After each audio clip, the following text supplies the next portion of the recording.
Salut tout le monde, bienvenue dans ce tout nouveau podcast, c'est le D, David K, j'espère que vous allez bien. Aujourd'hui on se retrouve pour parler un petit peu finalement de l'actualité suite à toutes ces vidéos, la chute du bloc, EV6 s'est éclaté, EV6 se vend pas, les boutiques vont fermer, etc. etc. Je vais essayer d'un petit peu de vous décrypter cette actu. Maintenant que la vague de vidéos elle est passée, il est temps d'apporter peut-être quelques nouveaux arguments qui vont vous expliquer effectivement pourquoi actuellement c'est beaucoup moins hype et pourquoi surtout c'est un cercle vicieux. Installez-vous confortablement, pensez à liker, pensez à vous abonner. Je crois qu'on n'est pas loin, vraiment pas loin des 6000 abonnés. Donc si vous pouviez cliquer voilà, sur le petit bouton abonné, la petite cloche, le like, tout ça tu connais, ça fait super plaisir. Bon, cette vidéo, j'avais très envie de la faire. C'est un sujet qui est très intéressant. On va pas remettre sur le devant de la scène que pour le moment, le bloc EV est un échec. Je vous ai déjà exprimé mon avis. Chaque début de bloc est souvent un échec. C'était déjà le cas avec épée et bouclier. Les premières séries étaient pas faux folles. Et ensuite, on a eu ce retournement de situation avec EB7. C'était déjà le cas avec Soleil et Lune. On a eu pareil ce retournement de situation avec l'arrivée des escouades qui a vraiment redynamisé le bloc SL. Donc c'était déjà le cas depuis plus maintenant de 8 ans finalement. 2016, 2016, évolution XY12 2016, donc ça doit être depuis 2018 à peu près, on va dire le bloc SL, on doit être dans ces eaux-là à peu près, donc ça a toujours été le cas. Bon, c'est vrai qu'hormis Pokémon 151, le début du bloc EV, il est particulièrement catastrophique, on va pas se mentir. Néanmoins, il y a de très belles cartes, ça veut pas dire que les blocs sont nuls, tous les Pokémon sont moches. Non, il y a des belles cartes, il y a de belles illustrations, mais il n'y a pas de Pokémon ultra emblématique qui fait vendre. C'est vrai, on va pas se mentir. Citez-moi une édition du bloc EV, hormis Pokémon 151, avec des cartes qui font vendre. Il n'y en a pas vraiment. Épargnez-moi les Magikarp AR, etc., qui sont de très belles cartes, mais qui ont des valeurs comme le Groudon un peu... olé olé. Et pourtant, je suis un grand fan du bloc EV. Quand je vois Miraidon, Corédon alternatif dans la première série Violet et Écarlate, je me dis, Écarlate et Violet, je me dis, ouais, les cartes sont vraiment magnifiques. Moi-même, je les possède en gradé. Enfin, je trouve elles font partie des cartes qui sont exceptionnelles. Mais c'est pas des Pokémon qui font vendre. C'est tout. C'est un constat simple. Du coup, ça nous amène à la question suivante. Pourquoi on voit toutes ces vidéos, les boutiques en danger? Pourquoi on a de plus en plus de boutiques TCG qui se développent, mettent de moins en moins en avant Pokémon, du moins pour le moment? Dans ce podcast, c'est à cette question qu'on va essayer de répondre. On va déjà éclaircir un point. À partir de EV7, les choses devraient changer. EV7, ça va être une édition qui devrait cartonner. 6.5, je pense pas. Mais EV7, en tout cas, va être une édition qui va cartonner avec des dragons, etc. Donc on va probablement remettre du Rayquaza, peut-être même du Lugia. Donc on devrait avoir de très belles alternatives, pourquoi pas de très belles AR, peut-être voir le retour de Dracofeu. Donc forcément, tout de suite, édition qui met la barre un peu plus haute. Mais c'est pas, encore une fois, la question qui nous intéresse véritablement. Ce qui nous intéresse véritablement, c'est de comprendre pourquoi finalement tous ces youtubeurs qui sont généralement des vendeurs de cartes vous disent que actuellement Pokémon c'est mort. C'est un cercle vicieux. Tout simplement pourquoi? Parce que Pokémon effectivement actuellement ça se vend moins. J'ai pas dit que ça se vendait plus, j'ai pas dit que ça se vendait pas, j'ai dit que ça se vendait moins. Donc déjà le premier point c'est qu'aujourd'hui pour vendre du Pokémon, il suffit plus d'être un vendeur de cartes Pokémon, il faut être un bon vendeur. Post-Covid, tout le monde pouvait lancer sa petite activité, son petit business de cartes Pokémon. C'était pas très compliqué, de toute façon tout se vendait et pas besoin de compétences particulières. Pas besoin d'être un bon vendeur, pas besoin d'être avec des concepts exceptionnels de vente. Non, fallait juste avoir des trucs Pokémon et tout se vendait. Depuis ça a changé. Le marché est un peu moins gros, c'est un peu réduit, on a un peu moins ce phénomène de scalping, c'est-à-dire que lors des séries classiques, on peut trouver du stock assez facilement. Donc maintenant, quand vous avez par exemple les dernières séries EV et que vous êtes vendeur professionnel Pokémon, pour en vendre, c'est pas si simple. Il va falloir, si vous êtes vendeur sur des plateformes, avoir des bons concepts, avoir des bons tarifs de touche, parce que je vous rappelle quand même que les plateformes prennent un sacré pourcentage. Globalement, on va arrondir, mais on avoisine les 10%. Donc c'est très compliqué d'être concurrentiel. Ces grosses boutiques qui étaient déjà installées et qui sont souvent en société peinent à payer leurs charges avec Pokémon, là où des micro-entreprises qui, disons-le, fiscalement, sont à la limite de l'illégalité parce qu'elles ne connaissent absolument pas la fiscalité de l'auto-entreprise, que ce soit sur la TVA ou les diverses taxes, des fois ne comptent aucune taxe ou ne déclarent rien. Ça devient beaucoup trop compliqué pour quelqu'un qui a une société, une entreprise, pour des gros sites en ligne, de devenir concurrentiel et de continuer à vendre du Pokémon quand les séries sont pas exceptionnelles. Oui, oui, je vous vois venir. On a de la TVA quand on est en auto-entreprise, c'est juste que personne ne le paye.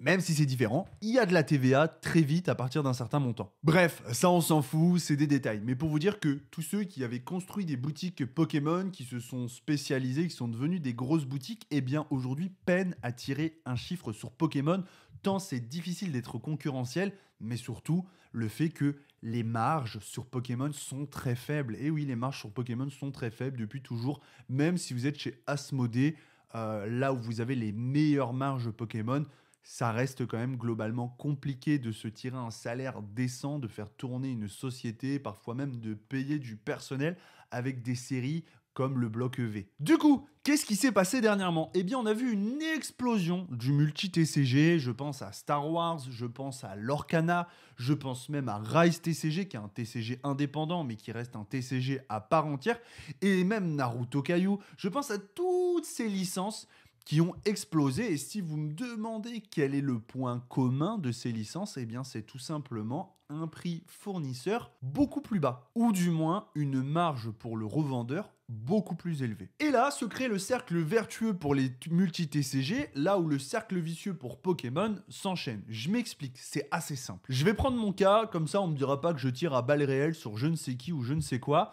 Je vais prendre Rise TCG, là où j'estime que les marges sont confortables. Ce sont des marges qui vont avoisiner entre 20 et 40%, et on approche plus souvent des 40% que des 20%. Là, c'est un peu le calcul brut, hein. Bien sûr, vous avez les charges, les taxes, etc., mais qui sont proportionnels aux bénéfices générés. Donc forcément, quand je fais 40% de marge sur un produit, eh bien, qu'est-ce qui va se passer? J'ai forcément cette envie de le mettre plus en avant sur ma boutique. Et oui, c'est un produit qui marche bien, c'est un produit qui se vend bien, et c'est surtout un produit qui me rapporte plus d'argent. C'est en plus de ça souvent un produit qui est moins cher qu'un produit Pokémon, donc qui se vend probablement un peu plus facilement parce qu'il est accessible à plus de bourses et il me rapporte plus d'argent dans ma poche. Idem pour Lorcana, pour Star Wars et d'autres TCG. C'est donc pour ça que tous vos revendeurs en ligne favoris ont eu ce développement un petit peu multi-TCG, et c'est notamment quelque chose qui est notable sur Lorcana. Lorcana, c'est vraiment l'exemple le plus concret possible. On a vu énormément de boutiques qui étaient extrêmement sur Pokémon et petit à petit mettre en avant Lorcana, pour ne pas dire pour certaines complètement bifurquer et mettre Lorcana totalement en avant. Alors attention, on va pas mélanger tous les débats. Ça veut pas dire que c'est pas des gens qui sont pas passionnés par Lorcana ou qui n'aiment pas Lorcana. C'est juste qu'à un moment, par exemple, quand tu es youtubeur, si demain je me mets à Fortnite et que je me mets à faire 100 000 vues par vidéo Fortnite, ça va être super excitant, ça va être une aventure assez riche en émotions. Donc forcément, ma curiosité envers Fortnite, et on peut le dire, ma passion envers Fortnite va grandir. Je développe quelque chose, je fais quelque chose que j'aime, et en plus de ça, ça cartonne. Donc forcément, je m'investis. C'est un peu le même principe, par exemple avec Lorcana.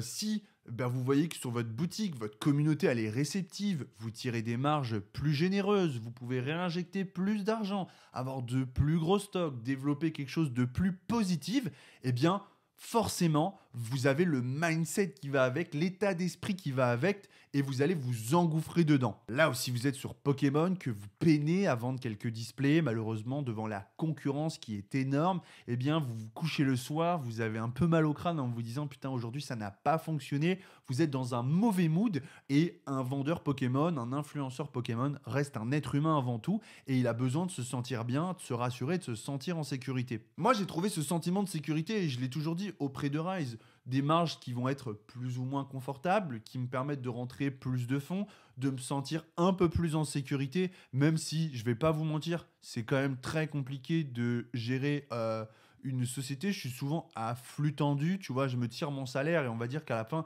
il reste plus rien, donc je paye mes stocks, je revends mes stocks, je me tire un salaire, mais malheureusement, je mets pas 3 000 € de côté par mois. J'aimerais bien, mais c'est pas le cas. Mais j'espère qu'un jour, ça deviendra le cas à force de travail.